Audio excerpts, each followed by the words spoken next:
Well, welcome to A Pastor's Café. I'm your host, David. I am here with Pastor Steve Kern, and we have a show in store for you, and we will be right back.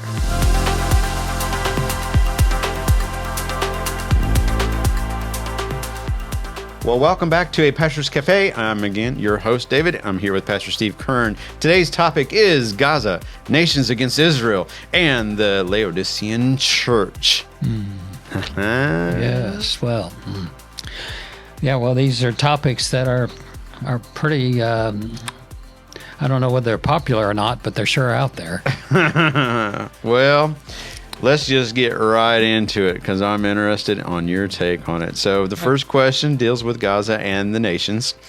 Are we watching Zechariah 12:3 unfold as global opinion hardens against Israel? UN votes, sanctioned talks, and international pressure mounting by the week, I know. day, hour? It's really been amazing to me how the anti-Semitism just seems to be growing, especially in our country here on our campuses. Yep. And, it's amazing to me how the nation of Israel has suffered so much, and they always end up being the bad guy.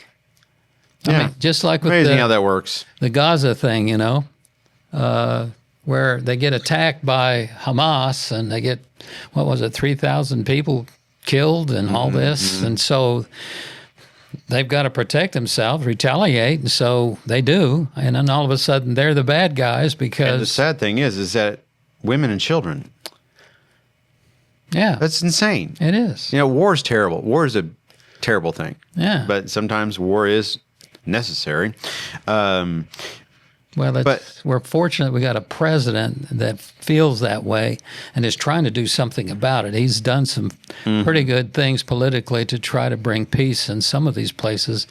Of course, this Friday he's supposed to meet with Putin. I don't know how well that's going to go from Russia, but... I think it's going to go really well for the United States and Russia, but probably not for Ukraine. Well, who knows? I mean, of course, this is just something that Putin asked for. Trump, he didn't really want to include Ukraine, but and Trump's willing to listen, but he said, "I'll know within 2 minutes whether he's really serious about trying to end the war or not." And so I got a feeling that it probably won't last long. But that doesn't get us back to Gaza and the nations. Yeah. I really, of course, the last Netanyahu made the declaration a week or two ago that Israel's just going to take Gaza over again, and it makes sense to me. I mean, they tried it; they were willing to do it. Sure. And look what happened. I mean, they actually negotiated and established Gaza as a separate entity from themselves, and now they've had another war. I mean, because the whole reason for having a state within close to Israel is Islam wants to get rid of Israel, and that's the way it's been the whole time. And so, yes, we have to be concerned about the Palestinian people. The people themselves are the ones that always end up suffering. Yes. When you've got the leadership and those who have power and are making the decisions and doing the good or the bad. And just the people themselves who just want to live a normal life and go to work and come home and have dinner and, just kind of enjoy life, really makes it pretty hard on them. Yes. And, of course, the Palestinian people is who the anti-Israel people are using as the victims. When who's really been the victim in this thing? I mean, Israel were the ones that were attacked. Yeah. And what else did the leadership of Israel, what other alternative did they have than to, if they didn't respond, it just continued to happen. That's right.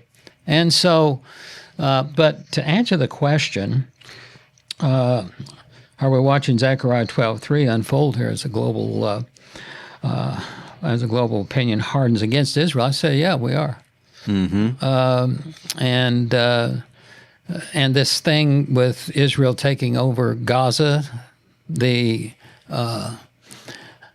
powers that be that are behind the concept of one world government and all of that, they're already using that, to make Israel out to be the even worse bad guy. Oh yeah, yeah. And so it's really kind of a sad thing to see take place. But one of the things about getting this whole one world government going is creating chaos, See, if we had a one world government and everybody was all on the same page, then none of this would be happening. That's what they're trying to say. Okay. And but obviously God, knowing the end from the beginning, He saw this coming before even created. But He was willing to go through it. Or let us go through it so that He could have His kingdom that He's finally going to have. That's right. In the end. And everybody that puts their faith and trust in His plan, His Son, Jesus, for His kingdom, who came out of Israel. Why does Satan hate Israel so much? Because God used Israel to bring the Messiah through, and which brought the defeat of the devil. And so it's no wonder that the God of this world hates Israel so much. That's right. Yeah. Well, I have a comment or a plan I want to talk through when we're talking about the one world government and stuff, but we'll wait. We'll wait because it kind of goes after the next question. Oh, okay. So, two-state or dividing the land. If a two-state plan requires carving Jerusalem or ceding covenant land, does that brush up against Joel 3:2, dividing my land? Blessing or boomerang? Well, it's very clear that God is not in favor of dividing Jerusalem. And we're supposed to be praying for Jerusalem, the peace of Jerusalem. That's one of the things that we're told to continually pray for. And but I think we've already tried the two-state thing. That's what this whole Gaza thing was about. Well, we're going to try it again in September, right? Well, isn't there another meeting coming up in September where this is going to be on the docket to discuss? Yeah, well, I think Netanyahu, when he first came out with the idea of taking over Gaza, I think he he was meaning, hey, we've got to just take it over and incorporate it into Israel. I think that was his plan, but he's getting a lot of pressure, I'm sure, from a lot of the folks here in America and, leadership. I don't know about Trump. I think Trump was kind of on the side of, hey, let's just take over Gaza again. I remember he was wanting to turn it into another one of his resort kind of places or something. Trump is the wild card. Yeah. Because that's an interesting statement. Trump is the wild card. Yes. He has the Trump card. The Trump card. And the reason why I say that is because, we're talking about dividing the land, right? All the nations rising up against Israel. Yeah. And then we have this A1 comet alien invasion spaceship on the way. What could happen, I know we talked about this last time, we've been talking about it a lot. What could happen is that even the United States joins the rest of the nations, one world government, comes against Israel. This is going to happen pretty quick. I think the dominoes are going to start happening. It's just going to fall down.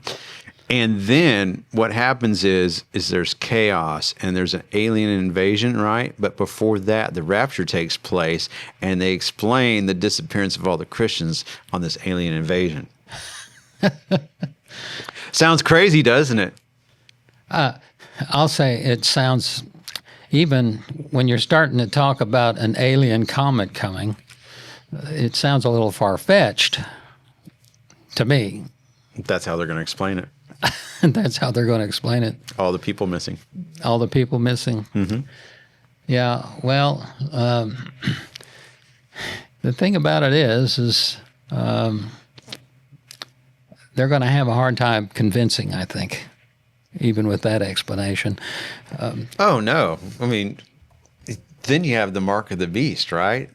A financial system that's being created right now. So you want to buy and sell goods, you're going to have to accept the mark of the beast.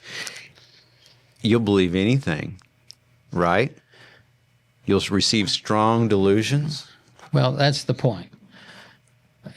You'll believe anything if you're not already rooted and grounded in the right thing to believe. People believe crazy things today, don't they? Yes, they do. They sure do. Well, we talked about that last time, about the comet that came through, and there were people that committed suicide so they could catch the comet and stuff like that. Yeah. You know, it's a lot of people are very susceptible and vulnerable to all of that. And even those who are in the Word. Yeah, sometimes I think so. Sometimes that happens. Yeah. And so. And now we have a falling away from the church. We live in scary times. Yeah, I made the point today when we were discussing this at a coffee time with some guys, and how. So this is a topic that a lot of people are talking about. Oh yeah, I said that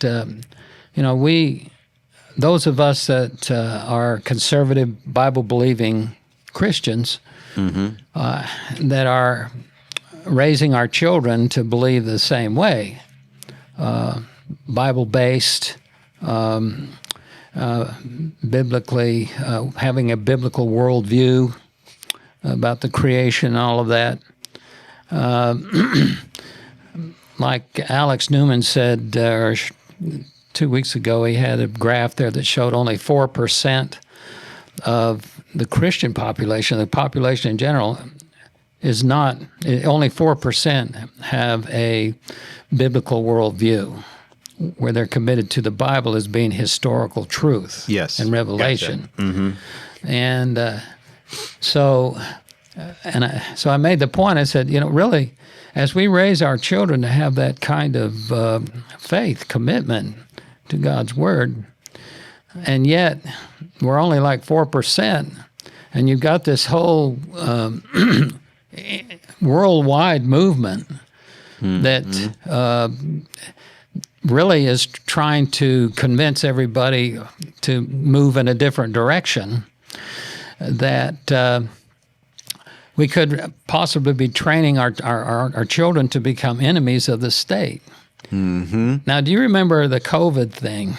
Oh, yeah. And how that, boy, if you didn't go along with what all they were saying needed to be done, you had to wear the masks and you needed to get the shots and all of that. Well, and like if you went to the store and didn't have a mask on, and people would look at you like you were some kind of a criminal, and you didn't care about other people. Well, there's that kind of mentality that if you come to the point where you're somebody that's committed to a worldview that's totally and completely in opposition to the powers that be, are controlling controlling what is supposed to be the accepted way of thinking. Now, then all of a sudden you're an enemy of the state. The thing that was so crazy about COVID, I went out and had lunch during that time when things started opening back up with a few people from my previous place where I used to work, and they were in the medicine field.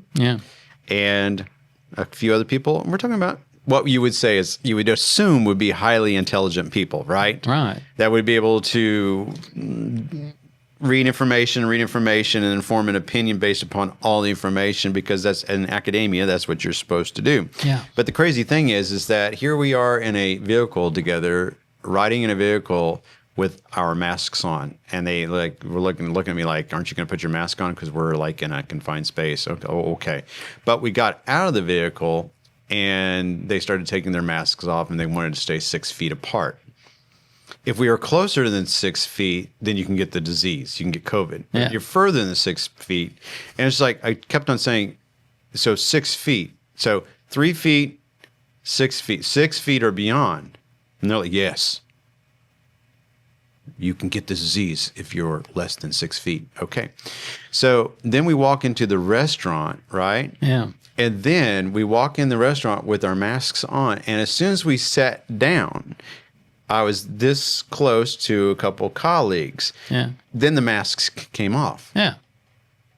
And I'm like, but we're closer than 6 feet. And they're like, it's okay. We're sitting down. And we're getting ready to eat. Yeah.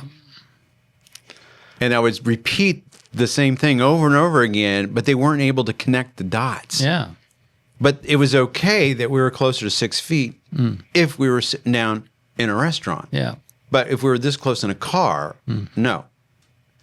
They couldn't get that. And like, this is crazy. This is insane. Why are we doing this? Yeah. It just, I think that really kind of opened up a lot of people's eyes, especially those who were just like, not saying on the fence, but they were just like trying to figure this whole thing out, Yeah. Bible believing people. Yeah.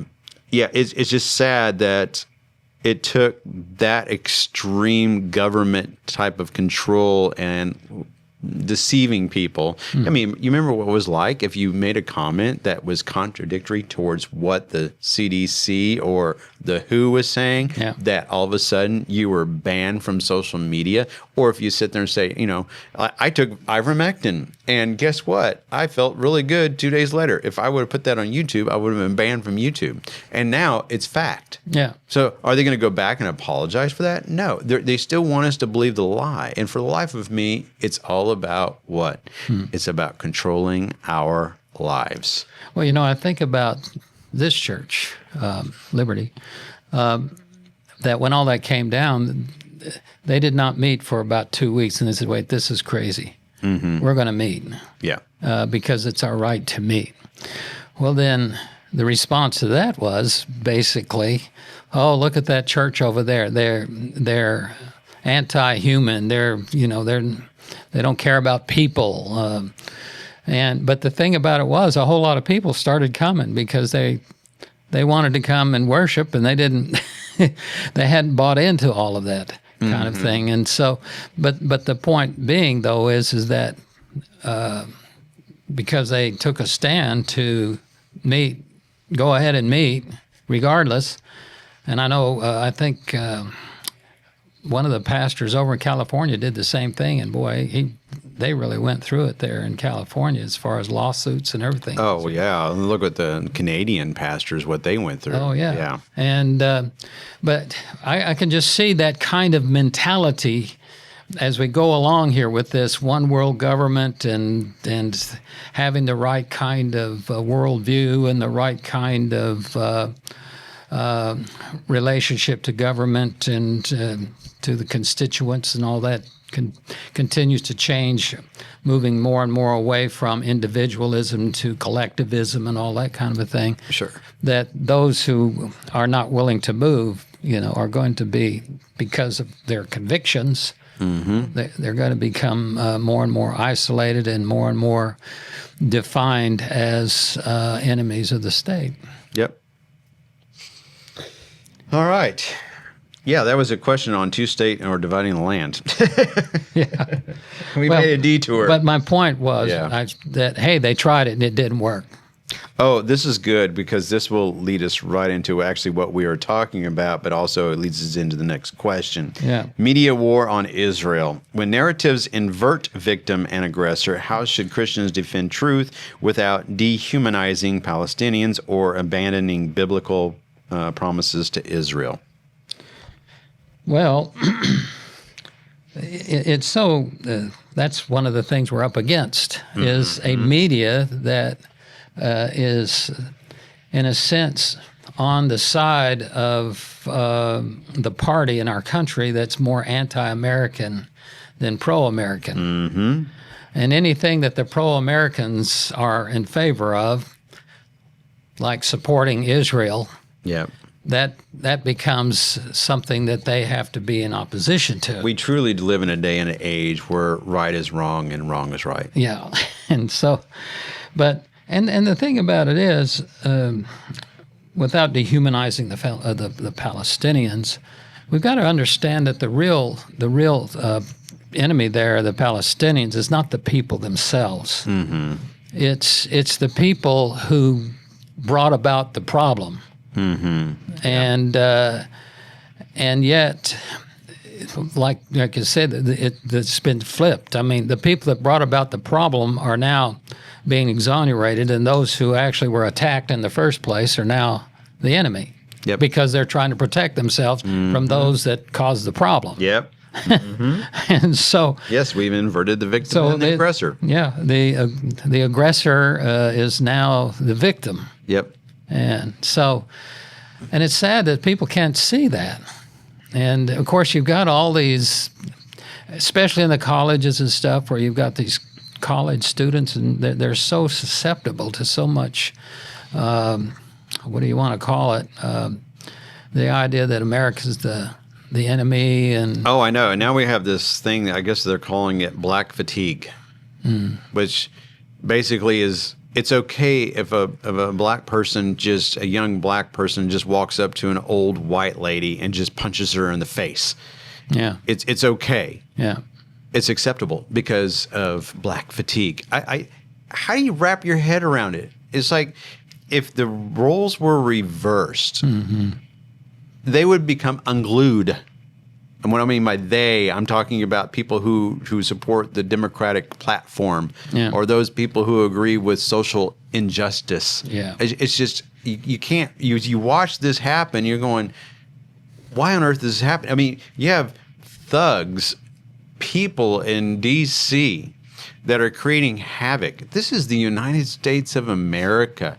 I mean, I grew up in a day and age, of course, you're a little bit older than me by a few years, but I grew up just outside of Kansas City, where you could leave the house at 7:30 in the morning, say bye, Mom and Dad, and they would say, have a wonderful summer day, and not show up until dark.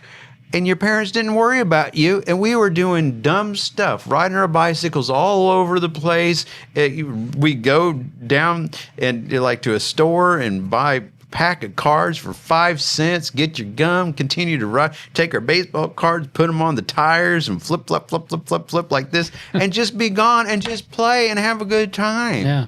Now it's like we have kids riding around on bikes or jumping off their bikes and hitting people and beating people, breaking into stores, stealing some of those stuff, and we celebrate it. Black lives matter. Well, great. All lives matter. Yeah. Hello, but then that's a racial thing. You can't even say that. All lives. Oh, that's you're racist because you don't believe black lives. Yeah, did I say that black lives don't matter when I say all lives? And that's the thing. They twist things around and turn it on you, and try to make you feel bad for being patriotic and loving on people. And it's just like that's the reason why I have a lot of Christian people, in my mind, are closing off and just not being vocal anymore because they're scared that something bad's going to happen. Yeah. All right, last question. Laodicea in the pews. Have we traded repentance for relevance? Rich in programs, poor in power, Revelation 3:14 through 22. What would it look like to buy gold refined by fire in 2025? Gold refined by fire. Well, when you think in terms of the revelation that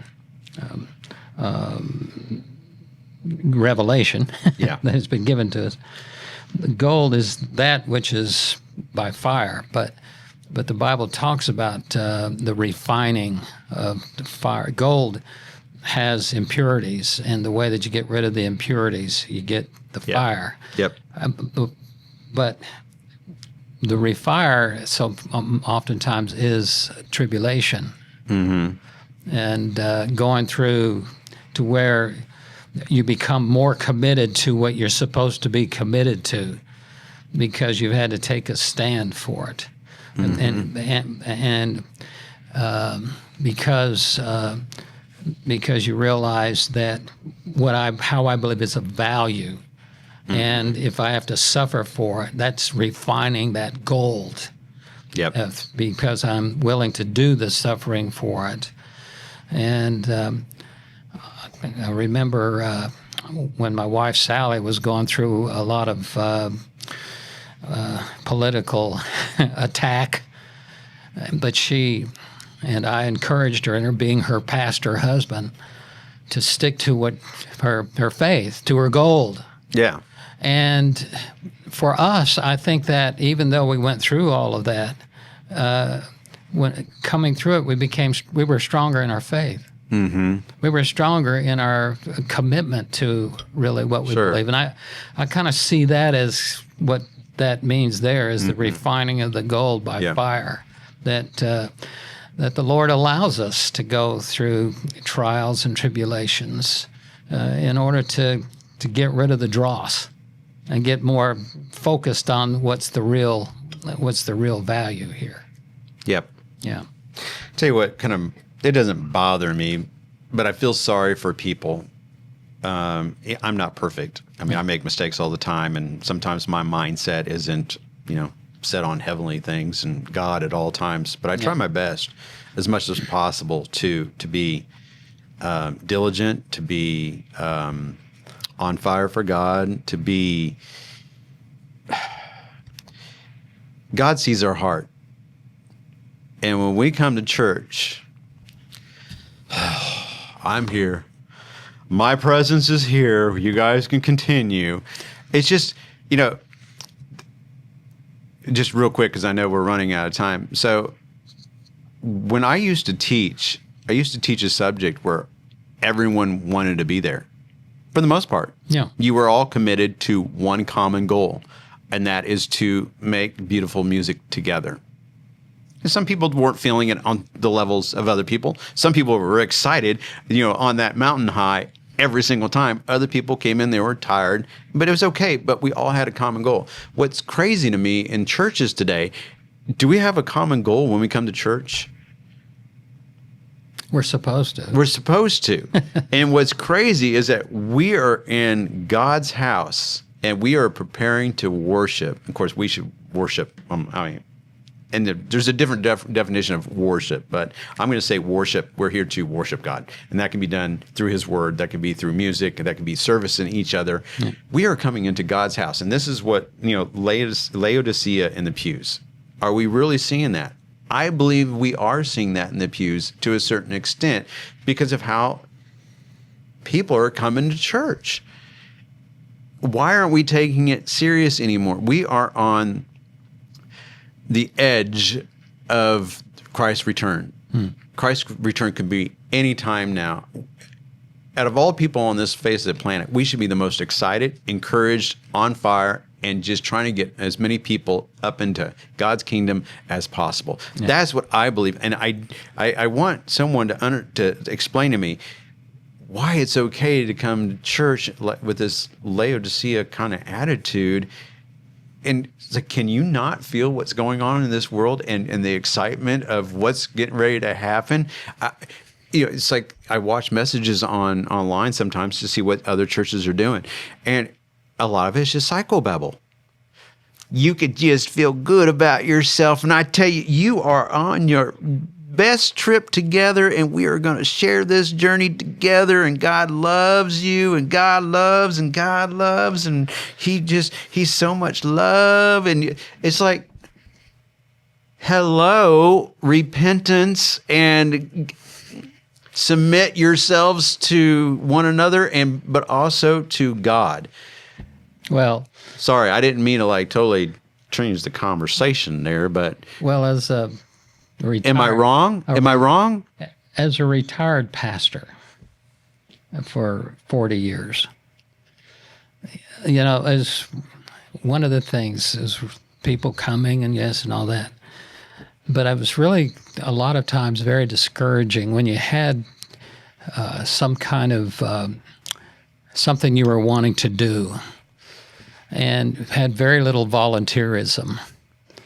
Oh, yeah.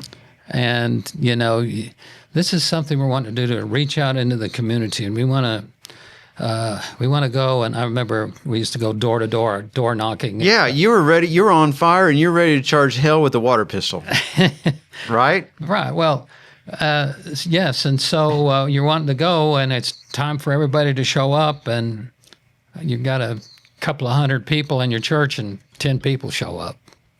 That kind of a thing. Yep.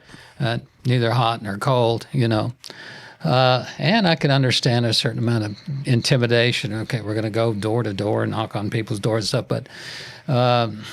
But anyway, that was always something that was kind of a concern to me about.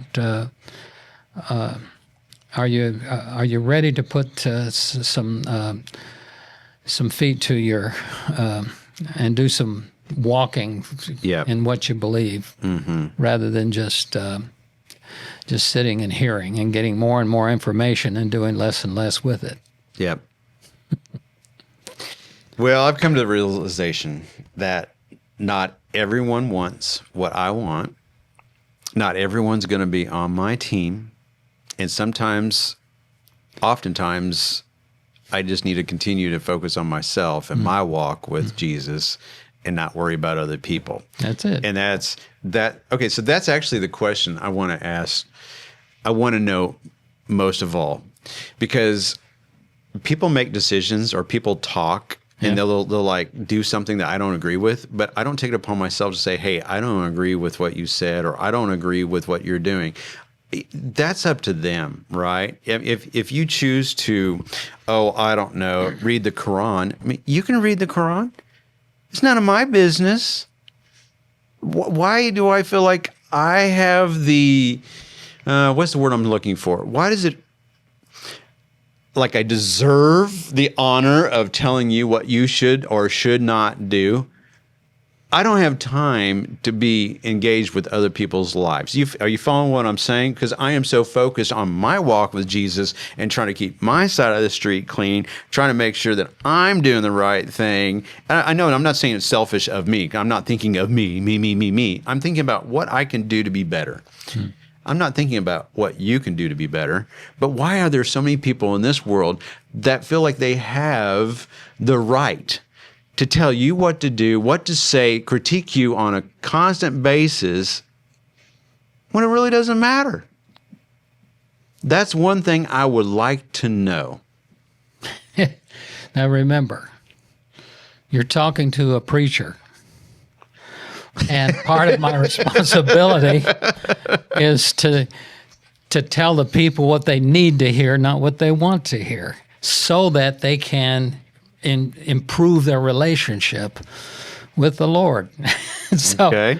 Yeah. So, but the thing about it is, if you're going to say, okay, that's something you shouldn't be doing, you should be able to do it in love and concern for the person, that you want them to have something better. Okay. Hopefully. Okay. Sorry. And then you give them you make sure that you have good, solid reason for being able to do it. I hope I didn't explain it incorrectly. What I meant basically by this is, like, let's just say, I drive a GMC pickup truck. Yeah. To me, it's shocking that someone will see that I bought a GMC pickup truck and they say, you shouldn't have bought that. You should have bought yourself a Dodge, because Dodge is so much better, and because I drive a Dodge, and you really should have thought about that. And you really noticed that you got that trim model. I wouldn't have gotten that trim model. Who cares? Who cares? Yeah. Why are we talking about this? Can we talk about something? Those are the examples I'm talking about. They're totally ludicrous. And you're just thinking, why are we talking about this? Yeah. I mean, it's like, please help me here. I mean, it's just like, try to explain to me why people think the way they do, and why they're so consumed with what you are doing. And it just blows my mind. Yeah. It's so confusing to me. It seems like if we would spend so much more of our looking inward and trying to make ourselves better, it'd be kind of a cool place to live. Yeah. It's getting rid of the beam out of your own eye, before you try to get the Bingo. And to me, it's like we have people that are, they're walking around with toothpicks, but then the people who have 2x4s that are 10 feet long sticking out of their eye are the ones that are doing this. So let me help you out. And they got a huge 2x4 sticking out and they're bumping into everybody, but they think they're trying to fix everybody. I mean, It happens. it happens. Well, that's just, I guess, the part of the price we pay are just living amongst humanity. Humanity. See, this is the reason why I like to spend a lot of time in the pasture talking to my cows. Okay, so this was completely adorable, and then I'll leave you to say the final say. But okay, so my cows are now to the point where they know when I sit down to dinner. You have more than one cow? Yeah, we have 3. We got mama cow, we got baby cow. She's about almost 2 years old, but she's pregnant, I think, because her teats are getting bigger. And then we have little Bruno, which is he was born in April. But anyways, what happens is now I sit down for dinner, right? Yeah. And I'll see one cow come around the corner of the pasture, and if they see us inside eating dinner, what they'll do is they'll call the other 2, and all of a sudden I'm eating dinner, and all 3 of them. Okay, so there's our backyard's fenced off, but then there's the walkway, and then there's the pasture fence. They will sit there like this, and then all of a sudden the cows will be staring at me. It's like they could see me through the window, in which I've looked through the window. I'm like, I can't see myself. You really can't see, but they can see, right? And all of a sudden they'll start looking, and then mama cow will start going like this. Moo. I'm thinking, they want their sweet mix. But I mean, it's so hysterical that they're on that schedule. And it's so funny that you start learning their body language, right? So I'll go out there and give them a sweet mix, and then Hope, the mama, she'll start taking her head and she'll be knocking it up against that. And I'm like, you want another pail, don't you? But the funny thing is, if I say, no, you're only getting 2 helpings tonight, she'll start licking my feet. It's so funny. I mean, That's amazing. Yeah, it is. It's like that language that we share, but we don't know what we're saying. You know what I'm saying? Is that understanding, Well, it's amazing to me that those cows have the intelligence to be able to work you like that. It was so funny. They were in the corner, and it was Skylar's dad. He walked outside, and he was standing there for like 30 seconds, and I was standing so the cows could see me too, right? Yeah. And he was just, man, these cows are staring at me like I'm some kind of important person. And, he was just kind of like, you could see him thinking like this. And I was just standing back here, and, the cows were basically looking through him. They saw me, right? And then he was thinking, man, these he turned around. He's like going to say to himself, these cows are really, Okay, yeah. That's the reason why they're. It, yeah. Well. Oh, man, I tell you what. Dealing with people and church people is so much fun. It certainly is entertaining. Yes. And I don't know how we got to that conversation. I'm gonna use the excuse that we're talking about Laodicea in the pews. How about that? Well, I hope you guys enjoyed this.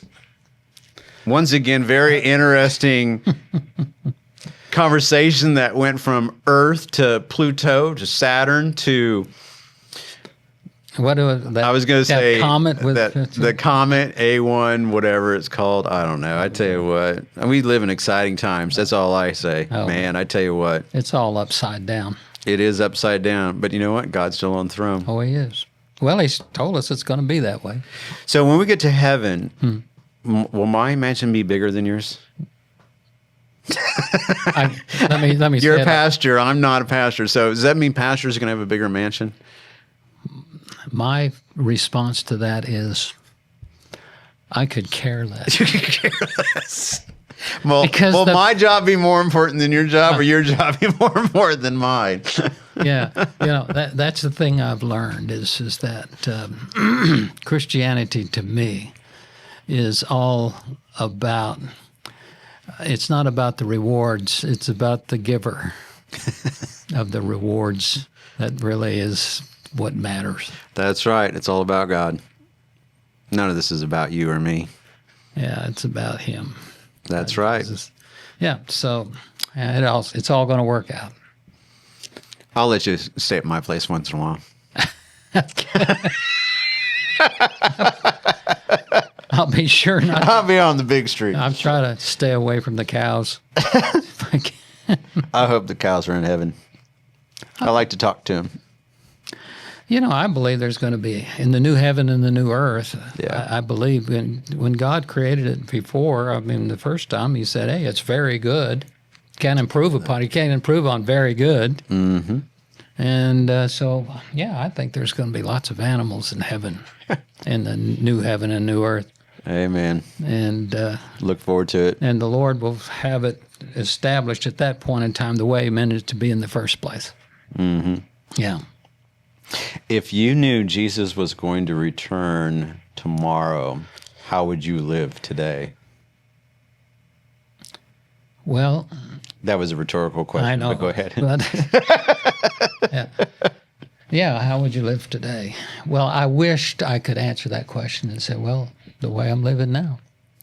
But I couldn't, because I know that I'll probably have a bad attitude about somebody or something. And then what will you be doing when Jesus returns? What would we do? Oh, boy. Think about that.